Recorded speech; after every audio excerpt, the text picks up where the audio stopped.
Heavy current ಪೂರೈಕೆ ಮಾಡಿ ಬೆಸ್ಕಾಂ ಅಧಿಕಾರಿಗಳು ಎಡವಟ್ಟನ್ನ ಮಾಡಿದ್ದಾರೆ. ಒಂದು ಮನೆ ಭಸ್ಮ ಆಗಿದೆ. 22 ಮನೆಗಳ ವಿದ್ಯುತ್ ಉಪಕರಣಗಳು ಸುಟ್ಟು ಕರಕಲಾಗಿದ್ದಾರೆ. ನೋಡಿ, ಹೆವಿ ಕರೆಂಟ್ ಒಂದೇ ಸರಿಗೆ ಜಾಸ್ತಿ ಪವರ್ ಸಾಮರ್ಥ್ಯ ಅಂದ್ರೆ ಸರ್ವೈವಾಗಿಬಿಡುತ್ತೆ. ಈ ಸಂದರ್ಭದಲ್ಲಿ ಏನಾಗುತ್ತೆ, ಟಿವಿ ಫ್ರಿಡ್ಜ್ ಎಲ್ಲ ಆನ್ ಮಾಡಿರ್ತಾರಲ್ಲ, ಢಮ್ ಬ್ಲಾಸ್ಟ್ ಆಗಿಬಿಡುತ್ತೆ. ನೆಲಮಂಗಲ ತಾಲೂಕಿನ ಅಗಸರಹಳ್ಳಿ ನಡೆದಿರುವಂತಹ ಘಟನೆ ಇದು. ಭಸ್ಮವಾದ ಮನೆಯಲ್ಲಿ ಒಂದು ಮಗು, ಇಬ್ಬರು ವೃದ್ಧರು, ಓರ್ವ ಮಹಿಳೆ ಇದ್ರು. ಬೆಂಕಿ ಹೆಚ್ಚಾಗ್ತಾ ಇದ್ದಂತೆ ಮನೆಯಿಂದ ಹೊರಗಡೆ ಓಡಿ ಬಂದಿದ್ದಾರೆ ಜನ. ಸ್ವಲ್ಪ ಯಾಮಾರಿದ್ರು, ಬಹುದೊಡ್ಡ ಅನಾಹುತ ಸಂಭವಿಸ್ತಾ ಇತ್ತು. ಅದೃಷ್ಟವಶಾತ್ ಯಾವುದೇ ಪ್ರಾಣಾಪಾಯ ಆಗಿಲ್ಲ. ಸ್ಥಳಕ್ಕೆ ಬಂದ ಬೆಸ್ಕಾಂ ಅಧಿಕಾರಿಗಳ ವಿರುದ್ಧ ಗ್ರಾಮಸ್ಥರು ಆಕ್ರೋಶ ಹೊರಹಾಕಿದ್ದಾರೆ. ನೆಲಮಂಗಲ ಗ್ರಾಮಾಂತರ ಪೊಲೀಸ್ ಠಾಣಾ ವ್ಯಾಪ್ತಿಯಲ್ಲಿ ನಡೆದಿರುವಂತಹ ಘಟನೆ ಇದು. ನೋಡಿ ಮನೆ ಹೆಂಗಾಗಿದೆ ನೋಡಿ, ಇದು ಏನು ಗೊತ್ತಾಗ್ತಿಲ್ಲ ಏನಾಗಿದೆ ಅಂತ. ಬರೀ ಕತ್ಲು ಕಾಣಿಸ್ತಾ ಇದೆ ನೋಡಿ. ಗೋಡೆ ಗಿಡೆ ಎಲ್ಲ, ಮನೆಯಲ್ಲಿರುವಂಥ ವಸ್ತುಗಳು, ಪಾತ್ರೆ ಪಗಡೆ, fridge, TV, washing machine, fan ಎಲ್ಲ ಬ್ಲಾಸ್ಟ್ ಅಂದರೆ ಹೋಗ್ಬಿಡ್ತಾವೆಲ್ಲ.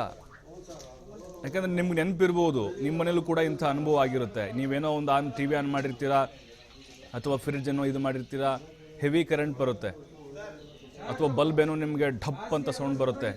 ಏನಾಯ್ತು ಅಂತಂದರೆ ಅಯ್ಯೋ ಹೋಗ್ಬಿಡ್ತಲ್ಲ, ಅದು ಕಾರಣ ಇದೇ ಆಗಿದ್ದಲ್ಲಿ. ಹೆವಿ ಕರೆಂಟ್ ಸಪ್ಲೈ ಆದಂಥ ಕಾರಣ ಈ ರೀತಿಯಾಗಿ ಅವಘಡ ಆಗಿದೆ.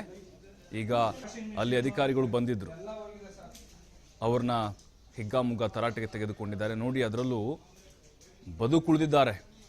ಅದೃಷ್ಟವಶಾತ್ ಒಂದು ಮಗು ಇತ್ತು, ಇಬ್ಬರು ವೃದ್ಧರಿದ್ದರು, ಒಬ್ಬ ಮಹಿಳೆ ಇದ್ದರು. ಸ್ವಲ್ಪ ಯಾಮಾರಿದ್ರು ಕೂಡ. ನಿದ್ದೆಯ ಮಂಪರ್ನಲ್ಲಿದ್ದಂಥವ್ರು, ಲೇಟ್ ನೈಟ್ ಆಗಿದ್ರೆ ಖಂಡಿತವಾಗ್ಲೂ ಅನಾಹುತ ಆಗ್ತಾ ಇತ್ತು. ನೋಡಿ, ಏನೇನು ಉಳಿದಿಲ್ಲ, ಎಲ್ಲ ಸುಟ್ಟೋಗಿದೆ. ಯಾರು ಪರಿಹಾರ ಕೊಡೋದೀಗ? ಬೆಸ್ಕಾಂ ಅಧಿಕಾರಿಗಳಲ್ವಾ? ನೀವು ಮಾಡಿರುವಂಥ ಎಡವಟ್ಟಲ್ವಾ ಇದು? ವಿದ್ಯುತ್ ಸಪ್ಲೈ ಮಾಡ್ರಿ ಯಾರು? ಎಲ್ಲ ನಿಮ್ಮ ಕೈಲಿರುತ್ತಲ್ವ ಅಲ್ಲಿ ಆಪರೇಟ್ ಮಾಡೋದು. ಏನು ನಮ್ಮ ಕೈಲಿದೆಯಾ ಮಷೀನು? ಎಷ್ಟು ಬೇಕೋ ಅಷ್ಟು ವಿದ್ಯುತ್ ಪೂರೈಕೆ ಮಾಡೋದು ನಮ್ಮ ಕೈಲಿದೆಯಾ? ಆಯ್ತಪ್ಪ, ಅವರೇ ಎಲ್ಲ ಆಪರೇಟ್ ಮಾಡ್ತಾರೆ ಅಂತಂದರೆ ನಾವು ನಿಮ್ಮ ಪ್ರಶ್ನೆ ಮಾಡ್ತಾ ಇರಲಿಲ್ಲ. ನೀವೆಲ್ಲ ಕೂತ್ಕೊಂಡು ಆಪರೇಟ್ ಮಾಡ್ತಿರಲ್ವಾ, ಇಷ್ಟೇ ವಿದ್ಯುತ್ ಸರಬರಾಜು ಆಗಬೇಕು ಅಂತ. ನೋಡಿ ಅದರ ಅವತಾರ ನೋಡಿ. ಮನೆ ಅನ್ನೋದು ಏನಾಗ್ಬಿಟ್ಟಿದೆ ನೋಡಿ. ಅದು ಕರೆಂಟ್ ಬಾಕ್ಸ್ ಏನಿದೆಯೋ ಎಲ್ಲ ಬ್ಲಾಸ್ಟ್ ಆಗಿಬಿಟ್ಟಿದೆ. ಸುತ್ತಮುತ್ತಲಿರುವಂತಹ ಮನೆಗಳಲ್ಲೂ ಕೂಡ ಅದರ ಅನುಭವ ಆಗಿದೆ. 20ಕ್ಕಿಂತ ಹೆಚ್ಚು ಮನೆಗಳು, ಉಪಕರಣಗಳು, ವಿದ್ಯುತ್ ಉಪಕರಣಗಳು, ಇಸ್ತ್ರಿಪೆಟ್ಟಿಗೆ, ಫ್ಯಾನು, ಫ್ರಿಡ್ಜು, ಟಿವಿ, ಕರೆಂಟು ಎಲ್ಲನೂ ಭಸ್ಮ ಆಗಿದ್ದಾವೆ. ಯಾರಿದಕ್ಕೆ ಹೊಣೆ? ಯಾರು ಹಾಗಾದ್ರೆ ಇದಕ್ಕೆ ಜವಾಬ್ದಾರಿ? ಯಾರಿದಕ್ಕೆ ಪರಿಹಾರ ಕೊಡೋರು? ನೋಡಿ, ಮನೆ ಅನ್ನುವಂಥದ್ದು ಈಗ ಸ್ಮಶಾನ ಆಗಿಬಿಟ್ಟಿದೆ, ಸುಟ್ಟು ಕರಕಲಾಗ್ಬಿಟ್ಟಿದೆ.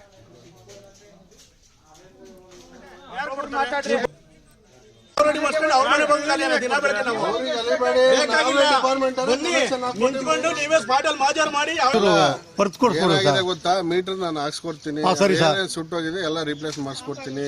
ವೈರಿಂಗ್ ಸಣ್ಣ ಪುಟ್ಟ ಇದ್ರೆ ನೀವು ರೆಡಿ ಮಾಡಿಸ್ಕೊಳ್ಳಿ. ಇವಾಗ ಟಿವಿ ಹೋಗಿದೆ, ಮಿಕ್ಸಿ ಹೋಗಿದೆ, ನಾನು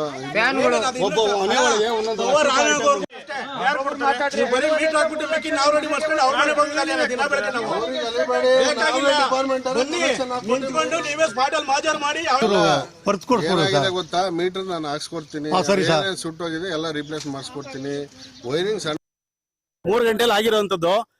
ತುಂಬಾ 40-50 ಮನೆಗಳೆಲ್ಲ ಸುಮ್ಮನೆ ಎಲ್ಲಾ ಕಡೆ ಶಾರ್ಟ್ ಸರ್ಕ್ಯೂಟ್ ಆಗಿದೆ, ಎಲ್ಲ ಹತ್ಕೊಂಡು ಉರಿದೋಗಿದೆ.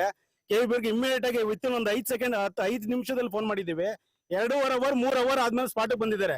ಒಂದು ಆ 11 KV ಹೆವಿ ಲೈನ್, ಅದ್ರ ಕೆಳಗಡೆ ಸರ್ವಿಸ್ ಲೈನ್ ಏನ್ ಕೊಟ್ಟಿದ್ದಾರೆ, ಬರೀ 2 ಇಂಚ್ ಡಿಸ್ಟೆನ್ಸ್ ಅಲ್ಲಿ ಅದನ್ನ ಮಾಡವ್ರೆ. ಅದನ್ನ ಗುತ್ತಿಗೆದಾರ ಆದಂತ ಅದನ್ನ ಪರಿಶೀಲನೆ ಮಾಡ್ಬೇಕಾಗಿತ್ತು. ಜೊತೆಲಿ ಅದನ್ನ ಚಾರ್ಜ್ ಮಾಡ್ಬೇಕಾದ್ರೆ ಇಂಜಿನಿಯರ್ ಆದಂತವ್ರು ಬಂದು ಅದನ್ನ ಚೆಕ್ ಮಾಡಿ ಚಾರ್ಜ್ ಮಾಡಿಸ್ಬೇಕಾಗಿತ್ತು. ಇವತ್ತಾಗಿರೋ ಇನ್ಸಿಡೆಂಟ್ಗೆ ಯಾರ್ದಾದ್ರೂ ಪ್ರಾಣಹಾನಿ ಆಗಿದ್ರೆ ಯಾರು ರೆಸ್ಪಾನ್ಸಿಬಿಲಿಟಿ?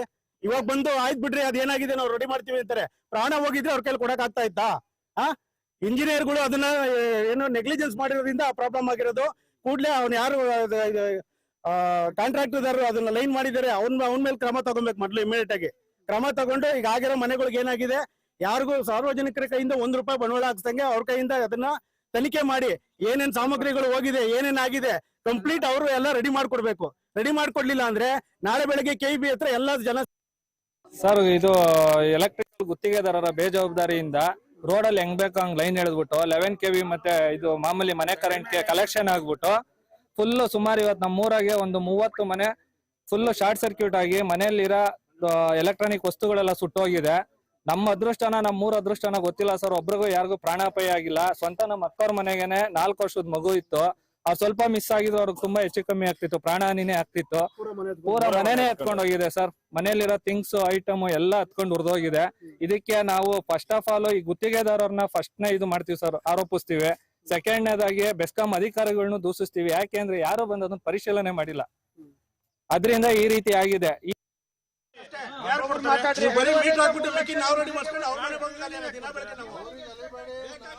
ಮತ್ತಷ್ಟು ಮಾಹಿತಿ ಸುರೇಶ್ ಬಾಬು ನೀಡ್ತಾರೆ. ಸುರೇಶ್ ಬಾಬು, ಗಮನಿಸ್ತಾ ಇದ್ದೀವಿ ಬಹಳ ದೊಡ್ಡ ಅನಾಹುತ ಆಗ್ಬಿಡೋದು ಅಲ್ಲೇನಾದ್ರೂ ಅವ್ರು ಆಚೆ ಬರದೇ ಇದ್ದಿದ್ರೆ. ಇದಕ್ಕೆ ನೇರವಾಗಿ ಗುತ್ತಿಗೆದಾರರು ಮತ್ತು ಅಧಿಕಾರಿಗಳೇ ಜವಾಬ್ದಾರರಾಗ್ತಾರೆ. ಯಾಕೆ ಹೀಗಾಯ್ತು? ಈಗೇನು ಪರಿಹಾರ ಅವ್ರಿಗೆ? ವಿದ್ಯುತ್ ಇಲಾಖೆಯ ಸಿಬ್ಬಂದಿಯ ನಿರ್ಲಕ್ಷ್ಯಕ್ಕೆ ಈ ಘಟನೆ ನಡೆದಿರ್ತಕ್ಕಂಥದ್ದು ಅನ್ನೋದು ಮೇಲ್ನೋಟಿಗೆ ಗೊತ್ತಾಗಿರ್ತಕ್ಕಂಥ ಮಾಹಿತಿ ಪ್ರಭು. ಮುಖ್ಯವಾಗಿ ಬೆಂಗಳೂರು ಗ್ರಾಮಾಂತರ ಜಿಲ್ಲೆ ನೆಲಮಂಗಲ ತಾಲೂಕಿನ ಅಗಸರಹಳ್ಳಿ ಕಾಲೋನಿಯಲ್ಲಿ, ಅಂದ್ರೆ ನೆಲಮಂಗಲ ತಾಲೂಕಿನ ಅಗಸರಹಳ್ಳಿ ಕಾಲೋನಿಯಲ್ಲಿ ಈ ಘಟನೆ ನಡೆದಿರ್ತಕ್ಕಂಥದ್ದು. ನಿನ್ನೆ ನಡೆದಂತಹ ಘಟನೆಯಿಂದ ಅಗಸರಹಳ್ಳಿ ಕಾಲೋನಿಯಲ್ಲಿ 22 ಮನೆಗಳಲ್ಲಿ ಈ ರೀತಿಯ ದುರಂತ ನಡೆದಿರುವಂತದ್ದು. ಕಡಿಮೆ ಕೆಪಾಸಿಟಿ ಇರ್ತಕ್ಕಂಥ ವಿದ್ಯುತ್ ಲೈನ್ ಅಲ್ಲಿ ಅಥವಾ ತಂತಿಗಳಲ್ಲಿ ಹೆಚ್ಚು ವಿದ್ಯುತ್ ಅನ್ನ ಹರಿಸಿದ್ದೆ, ಅಂದ್ರೆ ಪ್ರವಹಿಸಿದ್ದೆ ಈ ದುರಂತ ಕಾರಣ ಅಂತೇಳಿ ಹೇಳಲಾಗ್ತಾ ಇದೆ. ಕೆಪಾಸಿಟಿ ಕಡಿಮೆ ಇದ್ದಾಗ ಎಲ್ಲಾ ಉಪಕರಣಗಳು, ಎಲೆಕ್ಟ್ರಾನಿಕ್ ಉಪಕರಣಗಳು, TV, fridge, washing machine, adapters, battery ಎಲ್ಲಾ ವಸ್ತುಗಳು ಸುಟ್ಟು ಕರಕಲಾಗಿದೆ. ಒಂದು ಮನೆಯಲ್ಲಂತೂ ಕಂಪ್ಲೀಟ್ ಆಗಿ ಇಡೀ ಮನೆನೇ ಸುಟ್ಟು ಕರಕಲಾಗಿದೆ.